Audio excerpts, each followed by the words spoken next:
jadikanlah ini desertasi, dan desertasi ini murni dari Pak Bahlil, tidak dari orang lain. Desertasi doktornya nanti nggak pakai calok-calok ini, ya kan, nggak dicabut seperti di UI kemarin.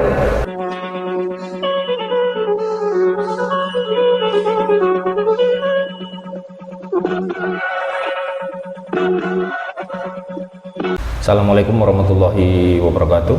Jumpa lagi dengan saya Ferdi Gunsan di Gunsan Talk. Kali ini kita ngomongin gas melon yang kemarin sempat heboh, tapi saya belum sempat ngomong juga. Nah, pengen ikut ngomong. Ada pertanyaan, apakah mungkin dengan kisruh, dengan gaduhnya aturan yang dibuat oleh Bahlil, SDM juga ini, bahwa rakyat harus beli gas di pangkalan untuk menyelamatkan agar tidak membeli dengan harga eceran yang lebih tinggi. Tapi dampaknya malah orang jadi antri, ada yang kegencet, apa ada yang meninggal juga karena kepanasan ngantri. Nah, ini keputusan yang agak aneh. Setelah itu dibatalkan oleh bosnya. Nah, ini nggak koordinasi bagaimana ya Pak Bahlil ini, yang doktornya sudah dicabut ini oleh UI dan dosennya kena sanksi akibat disertasi beliau. Nah, yang ingin saya sampaikan adalah, apakah karena ini akhirnya orang ngantri, akhirnya naik, nggak bisa turun lagi harga-harga di eceran itu.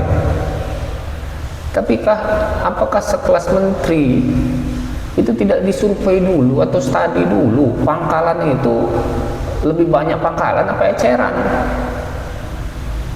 Nah, kalau lebih banyak pangkalan bisa terakomodir itu semua para pembeli yang sudah pakai KTP ya. Nah, tahu nih, sudah pakai KTP kan, semua sudah di-record semua pakai KTP di aplikasinya. Tapi kan pangkalan lebih sedikit daripada eceran.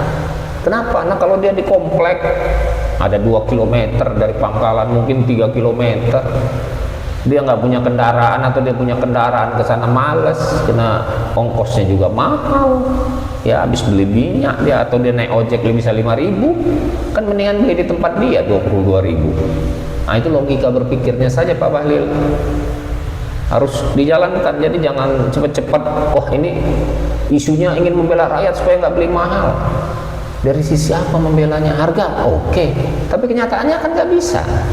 Jadi harus diuji coba dulu Pak Bahlil, atau dihitung dulu, oh wilayah sekian pangkalannya harus berapa banyak, atau di setiap komplek ada pangkalan. Nah, terus bagaimana distribusi dari si agen ke pangkalan ini? Membutuhkan biaya banyak nggak kalau pangkalannya banyak?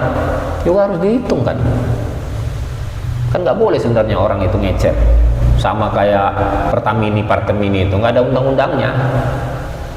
Kan nggak boleh sebenarnya ngecer, tapi kan rakyat perlu, tutup mata akhirnya, legal ilegal. Sama dengan BBM eceran, legal ilegal, ini sama juga, sama gas. Terus sama lagi dengan apa? Ojek online, ojek pangkalan, itu kan taksi.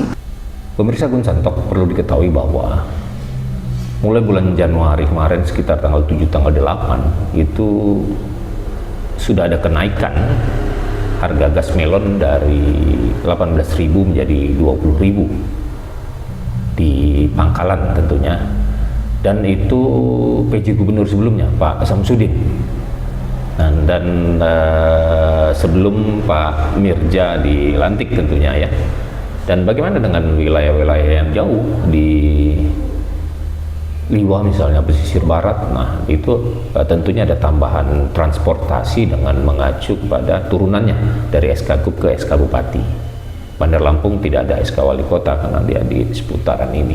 Jadi harga eceran tertingginya 20.000, tapi kan di di Pangkalan itu. Tapi kalau di eceran-eceran 24 lah ya, sekarang ini sekitar 24.000.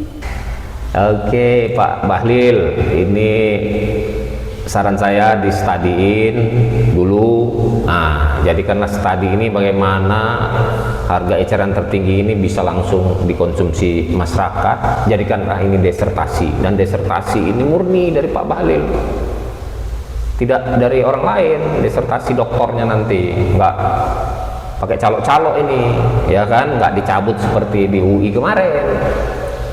Dan untuk Opung, Luhut, janganlah cabut subsidi, karena yang korupsi masih banyak, tapi orangnya sedikit, uangnya yang banyak, kuadriliun, hanya nggak sampai 100 orang mungkin ya.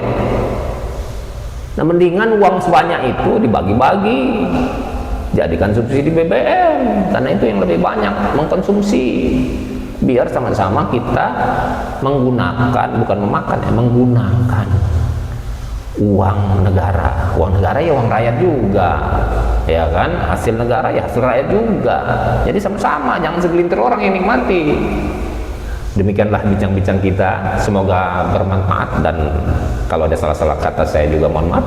Wabillahi taufiq wal hidayah. Wassalamualaikum warahmatullahi wabarakatuh. Sampai jumpa.